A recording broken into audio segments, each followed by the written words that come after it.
What's up, Joe? What's up, everybody? Welcome to another edition of Sports 360. I'm Jeff Fannell, and as always, I'm here with my man Rob Duran of Rob Duran Sports. Rob, how you doing today, man? What's going on, man? What's going on? Hey, man, I'm ready to do another one, man. Talk to you about, the world of sports and all the things that are going on. You know, um, we're in early May, and there's just a lot. You know, baseball's playing, hockey and basketball about to get into the playoffs. WNBA is about to start their season. You got some major golf tournaments coming up and things of that sort. And so, man, it's just a lot. A lot going on, and it's a good time, man, to be a sports fan. Especially in the Northeast, as the weather starts to change, you start to really feel of spring coming and all the rest of it. So, good time right now, man. Yeah, definitely, man. Like you said, there's a bunch of different sporting events coming up, a lot of things happening, a lot of movement going on in all these sports. So you gotta love it, man. You just gotta love it. Yeah. Hey, did you see um, that in Atlanta that they have full stadiums now, right? And when I say Atlanta, the Atlanta Braves, full stadiums. And I saw at least one game that I saw. It didn't seem like many people were wearing masks either. So I don't know. I believe Atlanta might be the only park right now that's doing that, but I thought that was rather interesting. Yeah, and in one side you want to feel some happiness, some gratitude that we're having full capacity, but on another side you also want to remember that we're still in the middle of this whole thing. Even today, news broke that there was a bit of an outbreak with the Yankees, and they're a team that's they're over the capacity of the 85% vaccinations done, and they still had a positive case today. The game was in danger; it's still going on, but we have to remember that we still are in this pandemic, and people still need to take care of themselves, even if these stadiums are planning to operate at 100% capacity. Yeah, you make a really good point with the Yankees situation because that was what I think they call a breakthrough positive, right? Because the person, I think was a coach or someone who tested positive, Yeah, actually was fully vaccinated, right? So, and yet, still tested positive. And we see that happening more times than we would like to believe, right? That fully vaccinated people are still testing positive. Many times they're asymptomatic, so that's a good thing. But, you know, but they could spread the virus, right? Because they have it. So yeah, you're right. The Yankees situation and others show and emphasize that we're not quite out of this yet. So I do hear what you're saying about the Brave situation. But having said that, Rob, I there's the other part of me that says, man, it was good to see a full stadium again. yeah, I definitely agree with that. It's just nice to see it, man. When you look, I think back to last season, the shortened season, and games were televised and all this stuff, and it was you would maybe see a couple of players in the stands, just kind of isolating from the team. It was a sad look, and even at the beginning of the season, with some of the parks, opening at 10% capacity and stuff like that, you wouldn't really see too many people behind home plate or when there was a home run and stuff like that. So having being able to see that and just every seat full and stuff like that, it's a little bit of a breath of fresh air, especially after the kind of year we've had. Yeah, yeah. So it's sort of a mixed bag, mixed feelings, right? Because as you said, it's good to see, but as you also point out, we're not out of this thing yet, and so Yeah. it's kind of a mixed bag. And speaking of mixed bags, we talked a little bit last time, Rob, about what's going on in baseball with the lack of offense. In some ways, I guess it's about what's not going on in baseball with the lack of offense. And since we last spoke, which was just a little over a week ago, there have been two no hitters, or I really should say two more no hitters, right? John Means of the Baltimore Orioles pitched a no hitter, and then 2 days later, Wade Miley pitched a no-hitter. So um, we now have 4 no-hitters, and that's not counting Madison Bumgarner's, seven inning no-hitter that didn't count. We have 4 9-inning no-hitters this year over the first 40 days of the season. And it highlights once again, Rob, to me, it highlights at least just how poor the offense is. And again, not taking anything away from these pitchers, right? A no-hitter is a feat to be celebrated. But it is happening in the season where the offense is historically anemic. Yeah, and like you said, we talked about this last week on the last show. We pointed out the numbers, the low batting average, the high strikeouts, the low number of hits. It was almost like a 2-to-1 ratio, it felt like, with the strikeouts and the hits, and it continues. 2 no-hitters since our last episode. That's not good, man. And like you said, nothing to take away from the pitchers. It's an amazing feat. When you can throw a no-hitter, you're down in the record books forever, for life. Like, that's something that you take home with you forever. But this just speaks to what I believe is the lack of fundamental hitting that's going on in Major League Baseball, in the sport overall. And that happens at every level nowadays. A lot of the analytical stuff is really taking over the fundamental side of the sport, I think. And a lot of guys they're not hitting for contact anymore. And we spoke about this last week as well. It's either home run, strikeouts, or walks. So, Yeah. 2 out of those is going to equal a no-hitter, regardless. You stop the home run, you have a no-hitter at that point. So, the sport is struggling. I think there's a lack of action in the sport, and something needs to change, whether it's some type of philosophy or I don't know, man. It's just not a good look offensively for Major League Baseball right now. No. And I do think that it's philosophical. I think that the approach to hitting, Jeff Fry, former major league player, Yeah. he's really, started, the She Gone movement. He's really made these really hilarious videos on how the current day so-called hitting coaches are teaching, and I use that word in air quotes, teaching young players how to hit. And the videos he makes are just hilarious, but his point is well taken, right? That all of these newfangled techniques, he said, that's not the way I learned how to hit, and I was a major league player. You know what I mean? And I think that it's the approach to hitting that's being taught right now that I believe is probably the biggest culprit, in all of this, right? And to me, Rob, that starts at the top. That starts with those who are running the game. That starts with those who are running teams and instituting a philosophy and saying, this is what we believe works, and this is what we want you as players to try to execute. Yeah, and that's the biggest issue, that it's coming from the very top. Whoever's running the show, it's coming from them. So what do you, as a coach, as a player, you have no choice but to follow that, or else you're out of a job. Simple as that. And that's what we're seeing with a lot of these guys.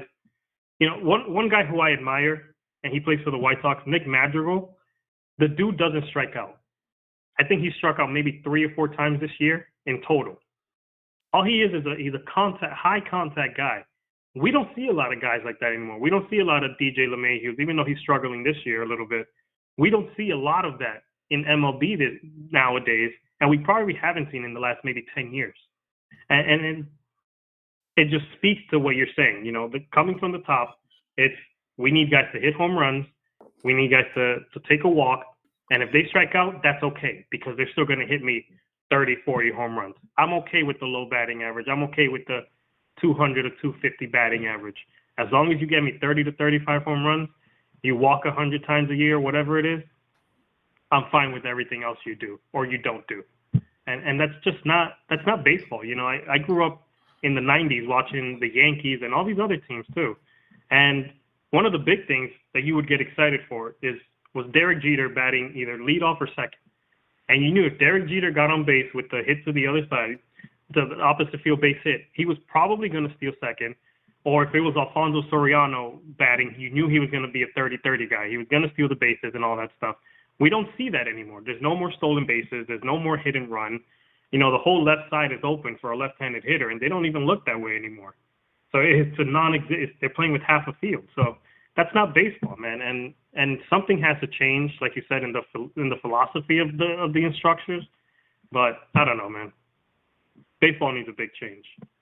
Yeah, and there's no question about it. I think it's about changing the philosophy. Because right now it's about hitting the ball in the air.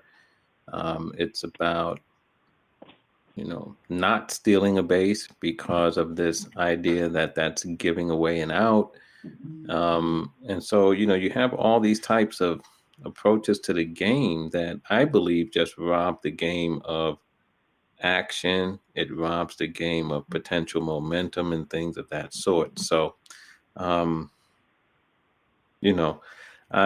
just think that baseball needs to change. But I think it's going to take time, Rob. I think it's going to take time because I believe we're going to need new leadership coming in, whether that's, GMs and others who are heading up teams and hitting coaches and so forth. But, it may take a long time. But right now, baseball, which is heavily a numbers game, can't like the fact that for the fourth year in a row, we're headed, toward more strikeouts than hits. And right now we have over 9,000 strikeouts, in the first 5 or 6 weeks of the season, and we don't even have 8,000 hits. 1,300 more strikeouts than hits in Major League Baseball right now. Think about that. 1,300 more strikeouts than hits. That's a recipe for people turning the channel. That's a recipe for, people turning away from the game. And Major League Baseball has gone on record of saying they want to attract younger fans. Well, younger fans have a shorter attention span. And if you don't capture their attention, I don't know how you do it with the game being played the way it's being played now. So if Major League Baseball really wants to capture younger audience, then they need to address some of these things in the game. They do, and they need to do so very quick, man. Because like you said, the younger fan base wants to see action. That's why they're attracted to the NBA, which is back and forth action nonstop, to the NFL, which is a lot of running back and forth and things of that nature, And MLB is a lot of no action. It's a lot of just the pitcher throwing and striking the guy out, and that's the game. Yeah, and so we'll see. We'll see. If the offense will pick up. I'm one that's hoping that the offense will pick up this year. The weather has been kind of cool, even here as we talk about it being spring, but it's been cool here in the Northeast. And hopefully, when the weather moderates, maybe, offenses will begin to heat up. I don't know. But I do believe that the problem is bigger than the weather. And I think it comes down to the hitting approach right now, to be honest with you. So I think we have some problems. Speaking of problems, the Dodgers have some problems, bro. The Dodgers right now are 18-17 after getting off to a blistering start. 13-2 in their first 15 games. They're 5-15 in their last 20. What's happened to the Dodgers, man? I think they're still trying to figure that out themselves, man. Wow, talk about a fall from grace after, they come off their championship season. They start the season off thinking, 13-2, I believe it was, and all of a sudden we're talking about them running away with the National League so early in the season. But they've come back down to earth, and honestly, they've had struggles with their bullpen. They've had struggles with injuries. They just lost Dustin May, who on a lot of other teams, he's probably a number 2 or 3 starter, and he's their number 4 or 5 guy. So that's a big blow to their rotation. David Price still hasn't really figured anything out yet this season. So they're still trying to get things together. They don't have Bellinger yet. A lot of moving pieces that just haven't come together. So I don't think it's time to panic in LA, especially where they started off so good. And it's just, I think maybe sometimes as baseball fans, we see these teams struggling when they start off well, especially a team like the Dodgers, and we panic really quick. But I think it's baseball. It's a really long season. It's not a 60-game season. Where a stretch like this would have been make or break for their season. But it's a long season. It's 162 games. Like I said, they have injuries. They've lost some key guys. I don't think it's reason to panic. And I say that as a Yankee fan who was panicking a couple weeks ago. But I think this struggle that the Dodgers are going through was a lot different than the struggles that the Yankees were dealing with and are kind of still working out. So, LA, don't panic. Don't freak out just yet. Let this play out. This is just a rough stretch in a long season. Yeah, I would tend to think that's right. I mean, their talent is still what it is. It's just remarkable, though, to see just how much they've been struggling. I believe they've lost like 5 or 6 series in a row, you know what I mean, which is hard to do, you know what I mean, where you can't even capture, 2 out of 3 games against a team. So, they've really been getting it handed to them. We'll see how things go. And you're absolutely right. It is a long season. Speaking of long seasons, man, Francisco Lindor in New York, it has to seem like it's been a long season so far for him, even though over the last couple of games, he's shown some real signs of turning it around. I think he's now in a good place, but he got off to a really, really slow start, still hitting around 180. So he's not anywhere near what he typically has done in the past and is likely to do for the Mets, but he's starting to turn it around. But he went through a stretch, I believe, where he was 0 for 26.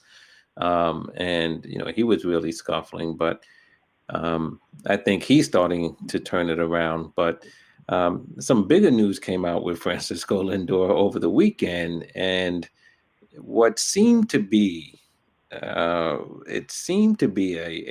little bit of a spat between Lindor and his teammate, second baseman Jeff McNeil, where they had some miscommunication on the field. And then in the bottom of the inning, they're in the dugout in the tunnel, and no one knew what was going on. And then after the game, they asked what happened, and Francisco Lindor said that he and McNeil were arguing over whether a rodent that they saw in the tunnel was a rat or a raccoon. Oh, man. Help me out with this one, man. What do you think about this whole rat-raccoon controversy? Oh, man. Talk about some bad cover-up, man. Wow. Wow. Man, that's a situation you just got to just say, no, that's a conversation that's staying in the clubhouse, and that's it. But come on. I don't know, man. I think that's going to catch on, man. I think neighbors are going to call the police because they hear some arguing next door, and the cops are going to come and say, "Excuse me, sir, we got a call of a disturbance here. What's going on?" "Oh, that's just me and my wife. We were arguing whether or not that was a rat or a raccoon in the backyard." Man, they may have started a new TikTok challenge now with this rat or raccoon stuff, man. Yeah, that's the question. Man, rat or raccoon? Talk about a cover-up. Yeah, I tend to agree with you in saying that's not a very good cover-up. Look, if Lindor and McNeil were, had a little bit of a disagreement over something that happened on the field, that's fine. It happens, right? But I don't know whether stories like that, when I say stories, an explanation like that plays well in a town like New York. where people are cynical anyway. You tell people your name and they don't even believe you. You know what I'm saying? I So know. in New York, people tend not to believe much of anything that anybody says. But that particular story is one of those that, you go, okay. You should have just said, I don't feel like talking about it. But in any event, the Mets have been playing well. As of this recording, they have won 5 games in a row, and so they're playing well. But that whole raccoon thing wasn't a good look for them, I don't think. And Rob, speaking of things that not being a good look, Albert Pujols was released by the Los Angeles Angels of Anaheim. Albert Pujols, surefire future Hall of Famer, released by the Angels. What are your thoughts about that? Man, this is not a. It was unexpected. First of all, there was nothing going on prior to the announcement. Nothing that was going on in the social media world. He was even playing third base a couple days or a game or two before he got released. So you didn't really suspect anything, and then it happened, and it was literal shock across the baseball world that he was just released. I don't think it's a good look, honestly. Not for Pujols, but for the Angels. It's not a good look for them. Pujols is a guy who's done a lot for the game, not just here in America in the MLB, but also in DR as well. He's a big figure in DR. He's a big figure in MLB. Great character guy from you just hear the feedback that came from him being released. A lot of guys standing up for him. And I don't think he's said anything yet. I don't think he's released any statement or anything yet, but a lot of guys standing up for him, saying he wasn't treated right when he was released. And that's a big thing. That speaks to the character of the player, especially when something so sudden happens. But I just don't like it, man. I don't know what the full details are. Nothing's come out yet, but it doesn't look good for the Angels when somebody like this gets released all of a sudden, and then there's no explanation to follow to kind of give people some insight on why the decision was made.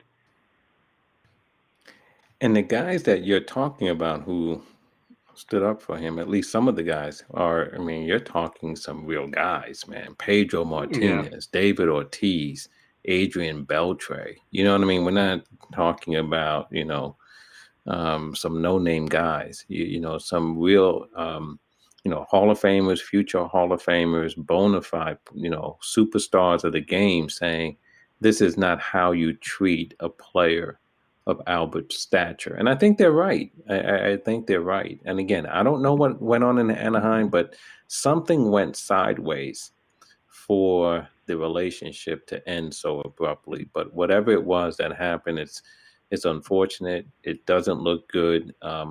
Now the question becomes, does Albert Pujols play again? Does he sign on with another team? And that remains to be seen. He is limited defensively. I would believe that he probably would have to play in the American League so he could DH. And so, are there any openings out there among American League teams for a player of Albert's stature? Maybe we won't find out until, as we get closer to the trading deadline or whatever, and somebody may want to pick him up and add him to the bench, especially if they could, take advantage in September of expanded rosters or something. I don't know, but I hope we haven't seen the last of him. But just something that you just don't see. This guy is on his way to Cooperstown, and right now, he has been unceremoniously released by Anaheim. Sad story. And it is definitely a sad story, and I hope this is not how his career ends. Like nobody's saying here Albert Pujols is still the superstar he was. Obviously, he struggled over the past few years and stuff like that, but this was the end of his contract this year. Kind of let him play it out. But like you said, we don't know what the full story is. I'm sure that'll come out at some point this season, maybe in the off season, maybe before that. But right now, it just doesn't look good, and it's sad.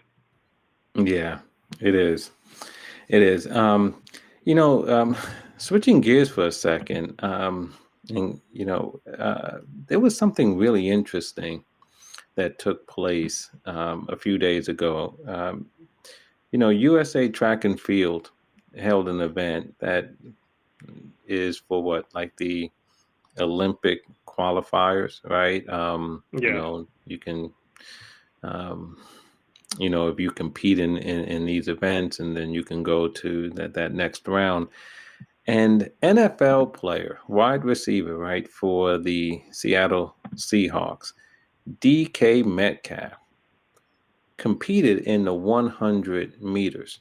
Now, this came about, and we all know it. I mean, it's clear, right? This came about because of that pick six that he saved, right? Yeah. Which was just incredible, right? Russell Wilson threw the interception against the Cardinals. Buda Baker, like, intercepted the pass like at the goal line, and it was one of those things where there's no one in front of him, right? And so he's just running, and my goodness, man, DK Metcalf tracked him down. We talk about LeBron and his, how he tracks people down for block shots, but this was incredible because you saw it coming. He's like, that guy's gonna catch him, right? Yep. And he caught Buda Baker, saved a touchdown. And what was remarkable is that the defense of Seattle held, and they didn't score a point. So it really showed how important that play was. But it put his speed, and everybody knew he was fast, but it really highlighted just how fast he was. And so after that, some talk came about him competing in the 100 meters, and lo and behold, he competed and he didn't win. In fact, I think he came in 8th out of 9th in his heat, but he ran a 10.37, man. That's He looked impressive. good too. He did. He did. And it's funny because you keep seeing the video, and this dude is gigantic, Yes. first of all. So everyone running next to him looks like toddlers running. But man, listen, this is a guy who basically, you could say, he walked on to the track to the track meet and said, all right, let me run this against bona fide stars in track and field. And he ran a 10.36? Yeah, That's impressive, yeah, man. something like that. 10.36, 10.37. But that was, Otto Bolden said he thought he was going to run, and Otto Bolden's Olympic sprinter, right? He Yeah. thought he was going to run a 10.6 or a 10.7. Wow. Yeah. That's impressive, man. Listen, I consider myself a fast guy. My friends will laugh when they hear this because they know that I don't lose races. I've actually never been thrown out on a ground ball to short or third. So I consider that my 10.37 100 meter. But man, that's impressive for this guy to do that. Wow. Especially Yeah, it really at his is. size too. At his That's size the too. thing. You're right, because he's like 6'4", and I guess he's listed at like 235, 240 or whatever.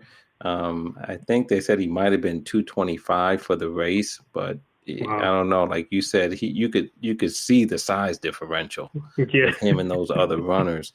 And for a man that size to put him down and take him up that fast, that was impressive, man. Yeah. Yeah, but And he held up pretty good right at the beginning. It wasn't towards about the middle where you kind of saw the separation. Yeah. But he started off really good. Really, really well. For about the first 50, 55 meters, he was right there. He Yeah. was right there. So if anybody hasn't seen the video, just Google DK Metcalf 100 meters, and you're going to see something that is really remarkable, given that, as you said, he's competing against world-class sprinters, and he Yeah. more than held his own. He more than held his own. So that was remarkable. Another remarkable feat, man, our man Russell Westbrook. He passed Oscar Robertson for the most triple doubles in NBA history. He has 182.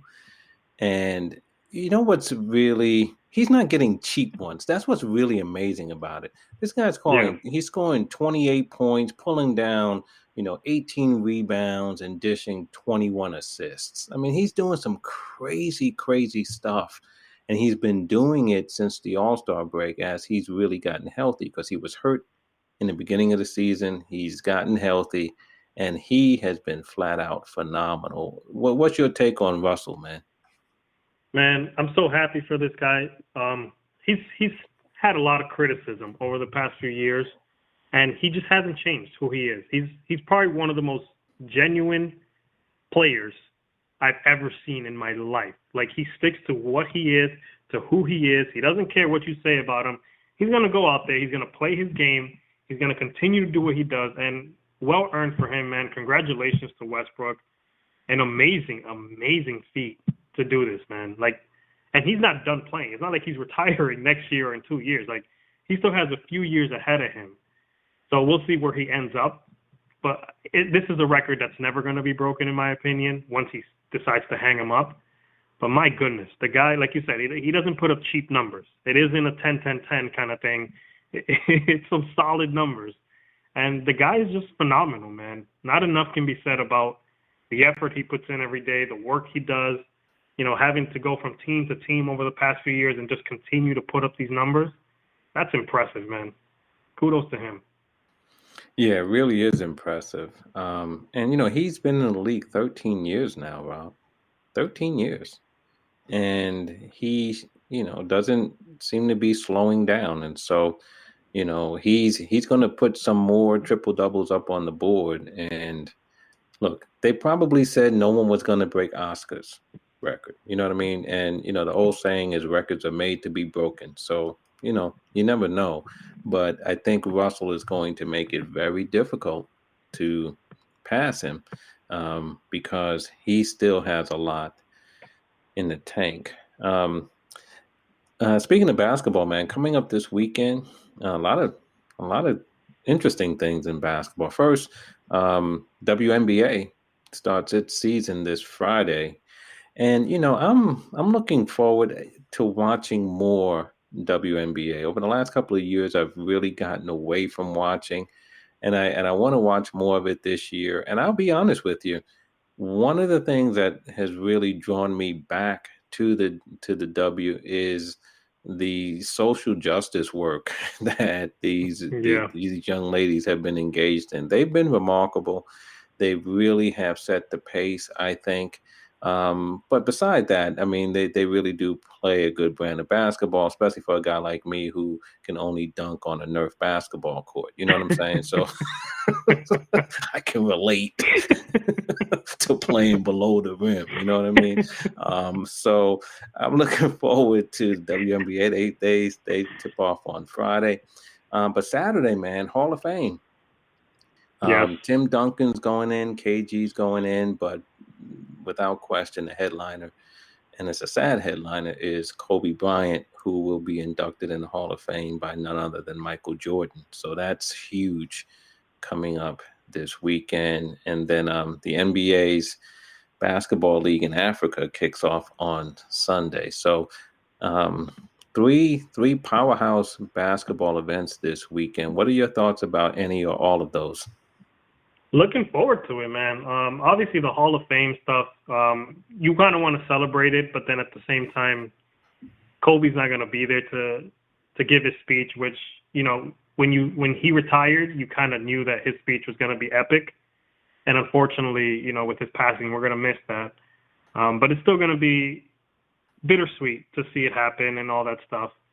And then the WNBA, like you said, there's social justice movements. A lot of people give credit to the NBA, but the WNBA is really what started it. And I think they kicked that off, and really it took power with them. So it's impressive what they've done. I think after the bubble play and all that stuff, I'm hoping that more people start watching the WNBA now because these women deserve it, man. They play hard, they play great, and I'm looking forward to seeing some games as well. They're playing back in their home markets for the first time since the shutdown, so that'll be exciting for the fans to see their teams and all that stuff again. I'm hoping the Liberty have a better season this year. They weren't really good last year, so hopefully they pick it up. They have the Sabrina's back, so we'll see how she does in a full season now, not being injured anymore. And then the Basketball Africa League, I'm looking forward to that as well. Anytime you can integrate international play with the sport, I think that helps the sport in general overall. I love seeing like the World Baseball Classic and stuff like that, and the Olympics for basketball. So I think this league, hopefully, it garners some attention. J. Cole is playing in it. A lot of people love J. Cole, the rapper. So maybe that'll bring some attention to it as well. But it's exciting stuff happening in the NBA, man, or in basketball in general. So looking forward to it. Yeah, and the NBA is behind that league, right? So it's really, you're talking about expansion and global expansion. I mean, that's really what's going on here, big time with Basketball Africa. So, but a lot of things to look forward to on that score this coming weekend. And then the last thing, Rob, to talk about tonight, believe it or not, if I had a bell, I would ring it. Ding, ding, ding, ding, ding. Hockey, right? Hockey. Because, just last night, again, as we're recording this, so it was on Monday night, the Tampa Bay Lightning had 3 black players start on the front line, 3 forwards. No one is saying that's the first time it's happened. It has happened in the minor leagues, but it's a rarity in the NHL. But they had 3 black players on the front line starting the game, and received a lot of attention, and well deserved. Received a lot of attention, and people saying, "Hey, we're hoping that this is not the last we see of this." And those who tune into the show know how big hockey fans we are, Rob. They know that. And so we had to save the best for last. What are your thoughts on that, man? Man, you see, we talk hockey. We love hockey on the show, man. So good for hockey. We hope, like you said, we hope to see more of this, and that this eventually becomes the normal thing. But great for the league, great for the team. The coach said, they're in the NHL for a reason, these 3 guys. It's because they deserve to be there. So I'm glad that they were able to get on there on the ice together and play together and do this. And hopefully, we see more of this, because we need to see that. More integration of black players across all sports, because hockey has, I think it was like 3% of the players are black or something like that. And the baseball numbers are decreasing as far as African-American players in the league. So we want to see more of that. So let's continue to work. Let's continue to put in the work and the effort to get black players in all these leagues, man, because there's a lot of talented people out there, and they deserve a shot. Yeah, and you hit on the point of 3% black players in the NHL, and the NHL has undertaken some efforts in recent years to diversify, right, and try to feed diverse talent into the game. And typically you hear people say when such efforts are underway that it's going to take time, right? That's almost like the typical line, right? It's going to take time.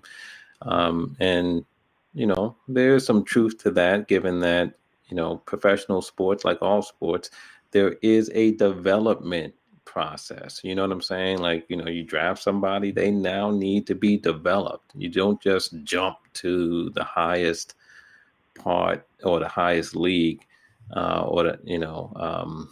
as a player, right? You have to work your way up. And so, there's probably some truth to that, but, there's obviously some work to be done.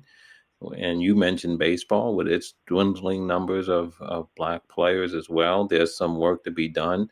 And I think baseball, quite frankly, has a bigger problem than hockey, given the history, because baseball has a decline in the numbers of African Americans who are playing the game, right? You know what I'm saying? Like, I don't think hockey's coming from 20% and is now down to 3. You know what I'm saying? But baseball was around 20% and is now down to 6 or 7. And it's been in that 6 or 7 realm for quite a while. So between the 2 sports, I think baseball has the bigger problem, even though a higher percentage of their players are black. But getting back to the hockey, a good story, a feel-good story. It was the last game of the regular season, and it was just good to see. It was good to see. And as you said, hopefully, these types of stories will stop becoming stories at some point. The same way when we say the first woman has done this or that, we kind of hope that that becomes something that's more of the norm and not a big story. But that's going to take some time. And until then, we celebrate it when it happens. Yeah. I'm with it, man. I love to see change, and hopefully change becomes the normal. That's right. And maybe, talking hockey will become normal for us. We'll see.